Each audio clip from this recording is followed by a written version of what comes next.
Hey, good morning to you. Terry Hansen here, back with you once again on Traveling with Terry. Great to be with you. Happy Friday. Let's spend a few minutes this morning while I am traveling from my home to the office, chatting a little bit about a missing component in our business decision making.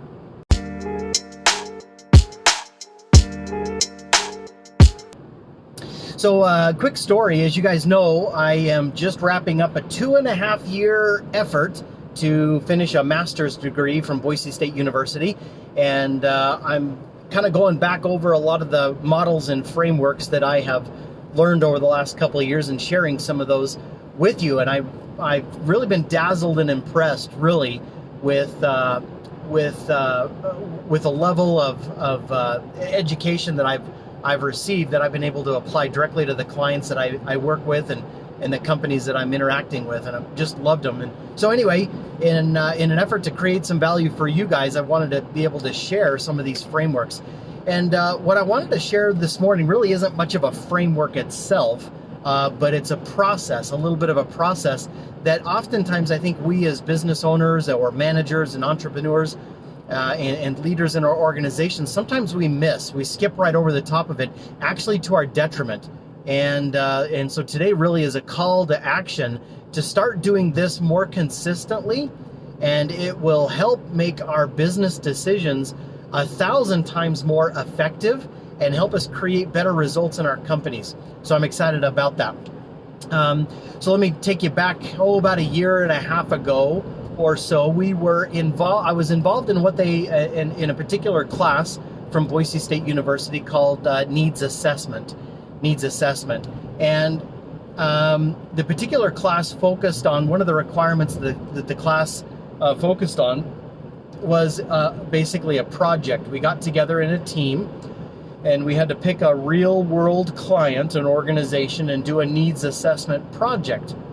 And at the time, one of my clients, I reached out to one of my clients, a local business here, and I asked them, hey, we've got this academic project. Would you be all right if a bunch of master's degree, graduate level students did a bunch of free work for you on this particular project? And they laughed at me and said, well, sure, that sounds pretty awesome. And so we marched on with this particular project, and it turned out really, really well. And one of the elements of the project, they involved us doing some fact finding, doing some analysis, doing some data gathering. And there was a little bit of a process that we had to go through. Step number 1 of the process was we had to review some of my clients' production reports and data. So I had my client pull a bunch of data and reports from their internal POS system, and we looked at it. We looked at sales data. We looked at numbers of transactions. We looked at profit margin. We looked at expenses. We looked at a whole bunch of really important data to try to answer a couple of questions, right? And so from that data analysis that we did, next we scheduled some time with the managers to do some interviews. So we took that data and some of the conclusions and observations that we were having from the data, and we created a series of interview questions, half a dozen to a dozen different interview questions. And we interviewed the store managers, and we asked them very pointed questions. Why is this thing this? And why is that thing that? And we heard firsthand from boots on the street, from the managers, exactly what their feedback, what their opinions, and what their observations were. Next, from that point on, the second kind of point of analysis was observations. We went into the stores and we watched the employees perform their jobs. We watched what they did, when they did it, how long they did it. We watched who did it and kind of the steps and processes and procedures that they went through. And from that information, we started noticing some interesting things that were supporting and backing up the data that we had looked at in the reports. So far we had 3 data points. We had looking at company reports and data. We had information that we had gathered from the managers. We had the data that we had gathered from the observations. And when that was all done, we had those 3 kind of data points. And then last but not least, we put together a survey. We put together just a simple survey on Google Forms, and sent it out via text and via email to all of the employees, asking some very specific and pointed questions. And the information, the data came back, and we analyzed that, and it all turned out really, really interesting. And after all that process was over, we were able to come back to my client and say, with a 98% confidence rate, we can say that the reason why you're having this problem in your business is because of these things. And because the data supports these root causes of the problem to be this thing, here's what we would suggest in terms of the solutions. And these are not willy-nilly opinions or hearsay or conjecture. These are based on science. They're based on good evidence, good data. And that was the end of the project. The project was to do the data gathering, figure out what was causing the problems, and then prescribe and recommend a solution. And after that project ended, of course, I got an A in the class because I was working together in a team, and other people were really smart, and I leaned on them. Anyway, but what stood out to me most was how thorough of a job we did at going through this data gathering process before we just jumped to some conclusions on what the fix and what the solution was. And I think in business today, we're not like that. We're not very academic in our approach as business owners, as managers, as leaders, and as entrepreneurs. We're much more ready, fire, aim than we are ready, aim, fire. What do I mean by that? When we notice particular issues or problems in our companies, with our employees, with our processes, with our clients that we're having, any of those kinds of things, we see a problem and we are quick to jump to conclusions. We're quick to make assumptions, and we are also quick to kind of spitball some ideas for solutions. And the problem with that is most oftentimes we miss the mark. We end up solving some symptoms of the underlying problem. We do a good job at putting Band-Aids on things, but then it really doesn't truly fix the underlying root cause of the problem. That different variations or different manifestations of that root cause of the problem pop up in other places or pop up in other ways that we then have to keep dealing with. The problem is that we as managers and business owners and leaders, we get good at solving symptoms. We get good at fighting fires rather than doing some good deep analysis, figuring out what's really causing the problem and solving the problem once and for all. So let me ask you guys this question. How many times, if you are an owner or a manager of any kind, how many times do you want to solve a problem in your business? Do you want to solve it 4, 5, 6, 7 times over the course of a 3, 4, 5, 6 month period? Or do you want to solve it one time permanently and be done? Trick question, I know. Of course, all of us want to solve a problem one time. If that is the case, then you and I need to take a more scientific and more data-backed and fact-based approach to finding solutions to problems. And the way that we do that is by simply doing at least 2 out of 4 things.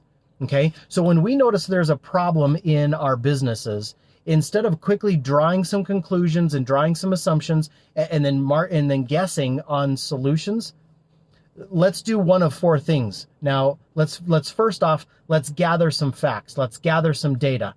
So there's 4 ways to gather data in essence. Number 1, we can look at some existing company reports. We can have the accounting team, we can have the HR department, we can have whatever pull reports for us, and we can review those reports.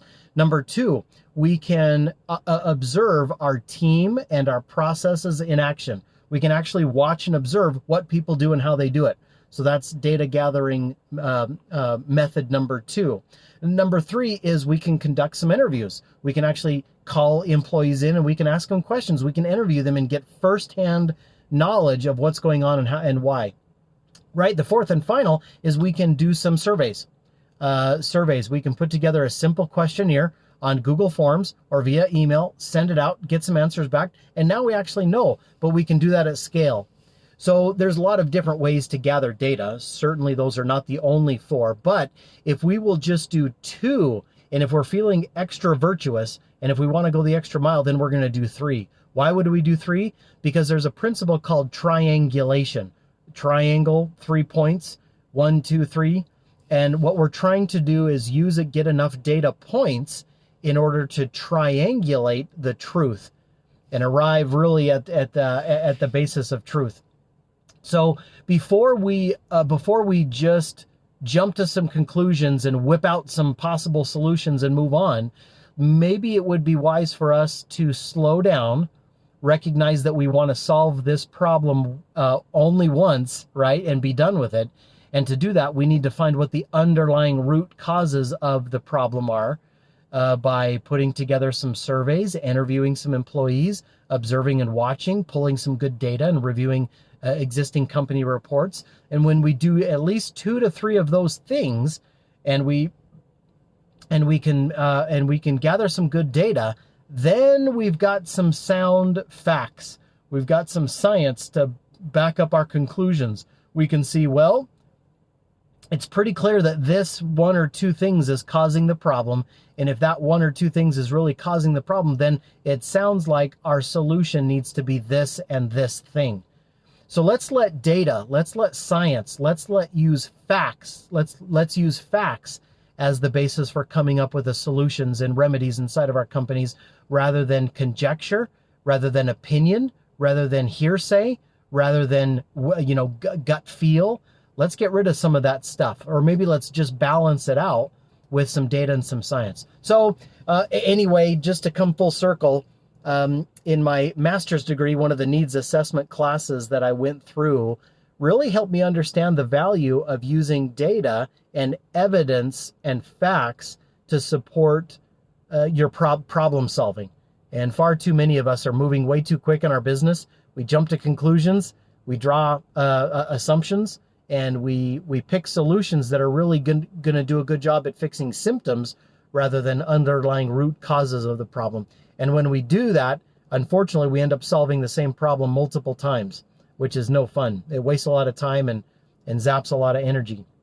So let's avoid that syndrome. Let's solve problems one time by doing some good data gathering.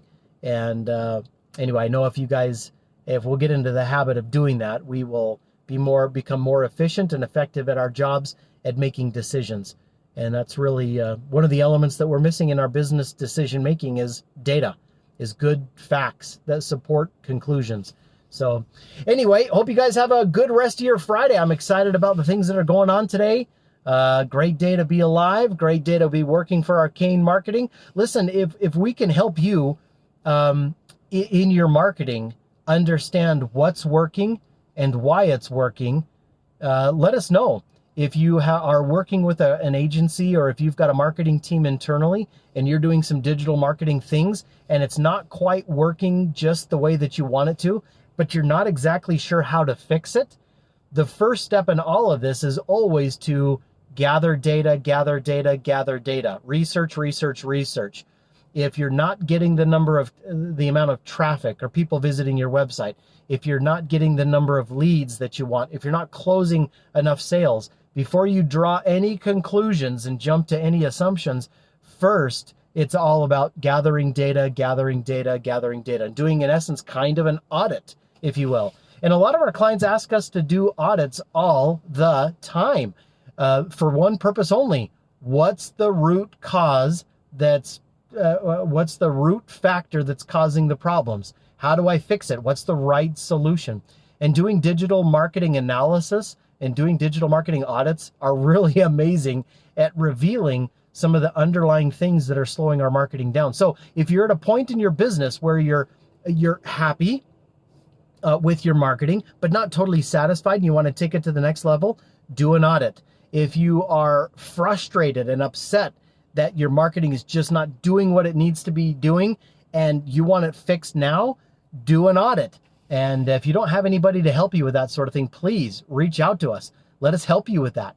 and we'd be delighted to help you kind of take things to the next level. So anyway, you guys have a great rest of your Friday. Love you tons. Thanks for all you do for us. And we salute you, support you, and look forward to helping you in any way that we can. Keep up the good work, and we'll see you once again on Traveling with Terry next week. Take care. Hey, thanks for watching. Did you know every company out there has what we call digital marketing blind spots? These are simple, hidden opportunities for growing and improving your marketing that most of the time people miss.